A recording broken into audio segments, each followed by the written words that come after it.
Coco Martin nagsagawa ng mga paghahanda laban sa sakuna sa set ng Batang Quiapo. Hindi lang sa kamera maaasahan si Coco Martin bilang action star, kundi pati na rin sa likod ng kamera bilang isang responsabling leader at direktor. Kamakailan ay nagsagawa si Coco ng mga paghahanda and safety drill sa buong set ng kanilang top-rating teleserye na Batang Quiapo bilang bahagi ng kanyang advokasyang siguraduhin ang kaligtasan ng lahat ng cast at production staff. Personal na pinangunahan ni Coco ang orientation at simulation, kung ano ang dapat gawin sakaling magkaroon ng mga sakuna o biglaang aksidente sa set. Kabilang dito ang evacuation plan, first aid training, at tamang paggamit ng emergency exits at fire extinguishers. Bukod sa pagiging isang hands-on director, kilala rin si Coco sa kanyang malasakit sa mga kasama sa trabaho. Isa sa mga crew member ang nagsabing, hindi lang siya basta boss o artista.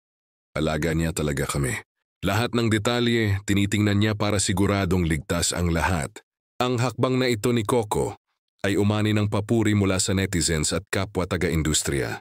Marami ang humanga sa kanyang leadership at disiplina na nagsisilbing inspirasyon hindi lang sa mga kasamahan niya sa Batang Quiapo kundi sa buong industriya ng telebisyon.